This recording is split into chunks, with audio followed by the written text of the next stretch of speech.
Good morning, student. Our second chapter is The Address from Snapshots, written by Marga Minko. The story is about a daughter who goes in search of her mother's belongings after the war in Holland. ये कहानी एक लड़की के बारे में है जो अपनी मदर से रिलेटेड जो सामान है वो लेने के लिए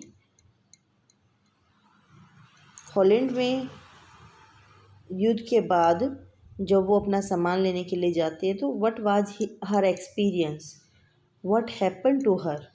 The story tells us that how the relation changed, how the concerned lady refused to give anything, and when the daughter recognized everything, and how the value was lost of everything for the daughter. The story tells us, and that's why in the beginning of the chapter it is said that this short story is a poignant account of a daughter. Poignant होता है full of sadness, कि बेटी की उदासी भरी कहानी है ये. Who goes in search of her mother's belongings after the war.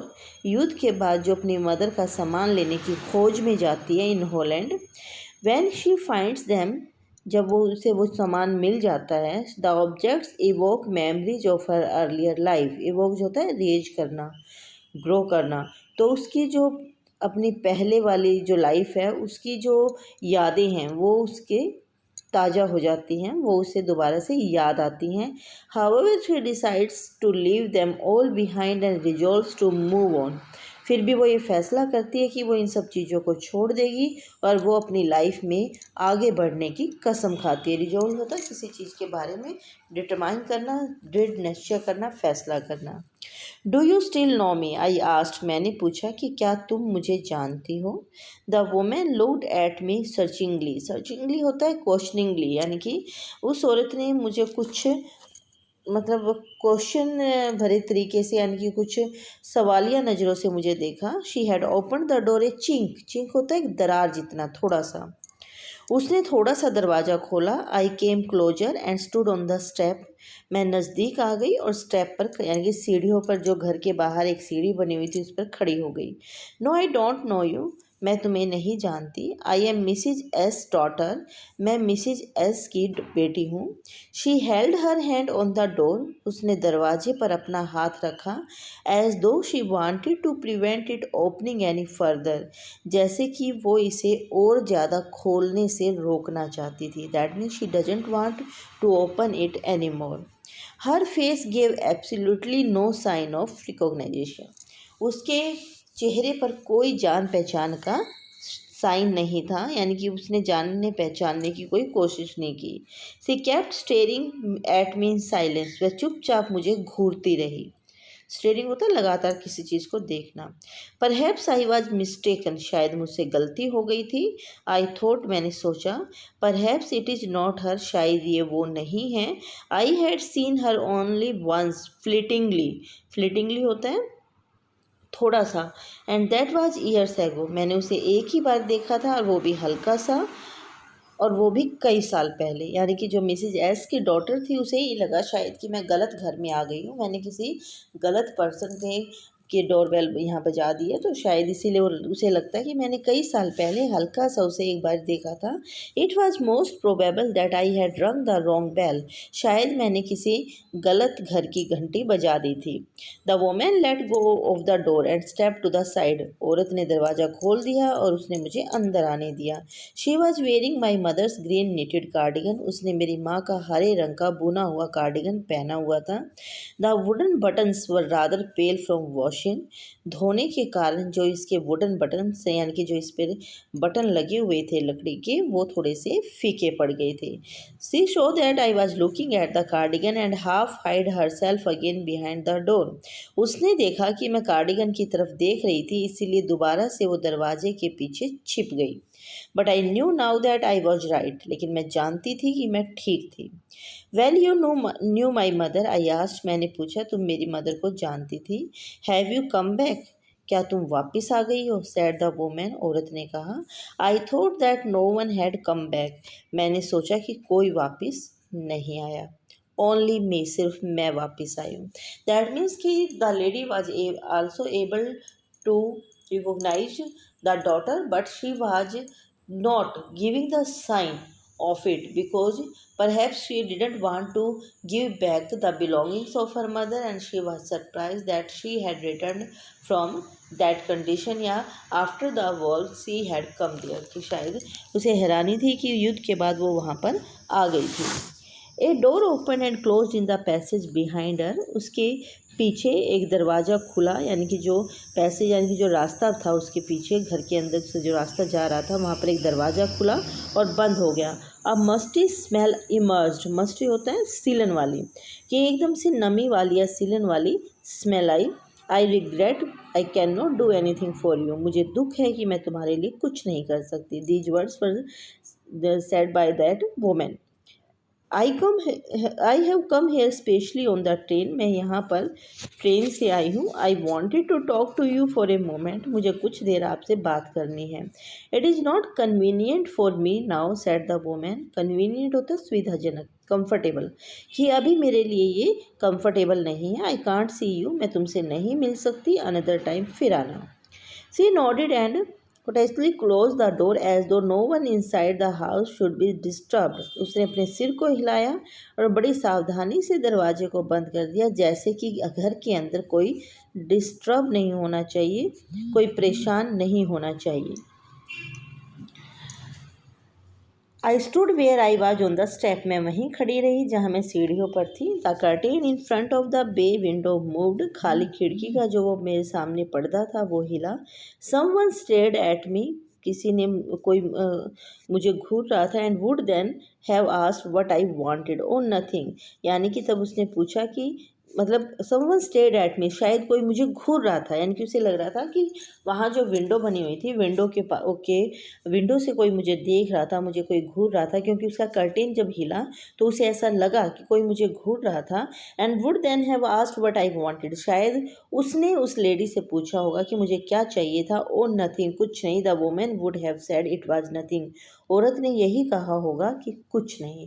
That means कि after Mrs S daughter had asked the women to talk to her for a moment, but she flatly refused for it. But she was thinking, that means Marga Minko was thinking that there was someone at the window, and that person was staring at her, and perhaps that person had asked the lady that who was there at the door, and what was asked by her, कि उसने उससे क्या पूछा होगा। And flatly the women had refuse that I didn't want anything, कि मुझे कुछ नहीं चाहिए था।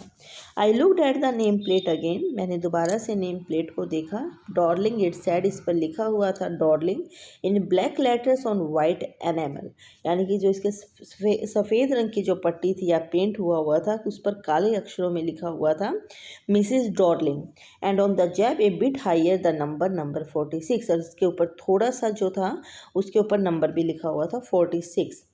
As I walk slowly back to the station, जब मैं वापस धीरे धीरे स्टेशन की तरफ गई। I thought about my mother, मैं अपनी मदर के बारे में सोच रही थी। Who had given me the address years ago, जिसने मुझे सालों पहले ये एड्रेस दिया था। It had been in the first half of the war, ये युद्ध के पहले हाफ में हुआ होगा। I was home for a few days, मैं कुछ दिनों के लिए घर पर गई थी। And it struck me immediately that something or other about the rooms had changed, अचानक मुझे एकदम से ऐसा लगा जैसे कमरों में कुछ बदलाव किया गया था। आई मिस्ड वेरियस थिंग्स, मुझे कई चीज़ें वहाँ पर गायब मिली। My mother was surprised I should have notice so quickly, मेरी मदर को हैरानी थी कि मैंने इतनी जल्दी सब कुछ ध्यान दिया था, यानी कि मैंने इतनी जल्दी इस बात को नोटिस कर लिया था। Then she told me about Mrs Darling, तब उसने मुझे मिसिज डॉर्लिंग के बारे में बताया। I had never heard of her, but apparently she was an old acquaintance of my mother whom she had not seen for years. मैंने उनके बारे में कभी नहीं सुना था, लेकिन क्लियर था कि वो मेरी मदर की कोई जान पहचान वाली थी। यानी कि एक्विंटेंस होता है जिनके साथ मतलब जान पहचान, जिन्हें आप अच्छे से जानते हैं और जिन्हें शायद वो कई सालों से मिली नहीं थी। She had suddenly turned up and renewed there contact. अचानक वो उनसे मिली होंगी और उन्होंने अपने रिलेशन को, अपने कॉन्टैक्ट्स को दोबारा से रिन्यू किया, ताज़ा किया। Since then she had come regularly. उसके बाद से वो लगातार हमारे घर आती थी। Every time she leaves here she take something home with her, said my mother. मेरी मदर ने कहा कि जब भी वो यहाँ आती है तो अपने साथ अपने घर कोई ना कोई सामान ले जाती है। She took all the table silver in one go. एक बारी वो टेबल पर जो भी सिल्वर का सामान था वो सारा ले गई थी।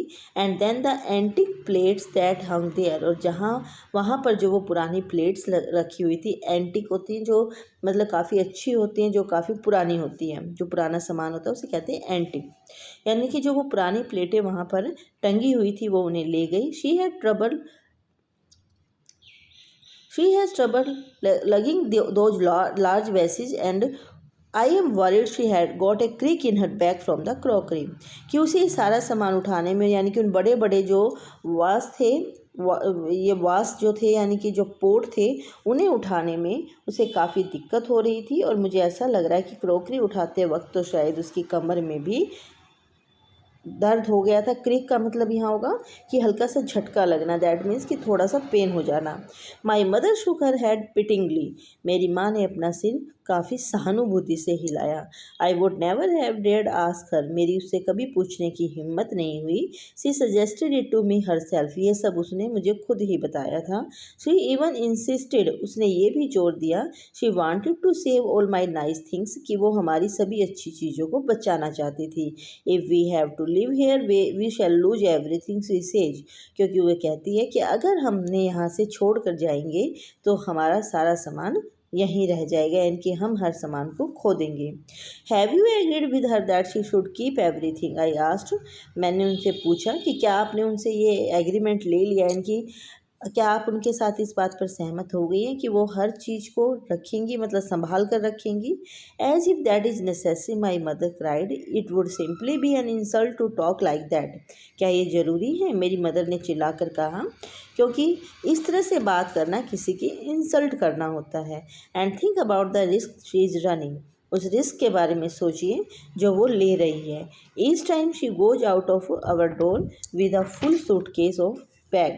हर बार वो हमारे घर से एक सूटकेस भरकर या एक बैग भरकर जाती थी। तो the student, the story tells us how Mrs Darling took away all the precious things from Mrs.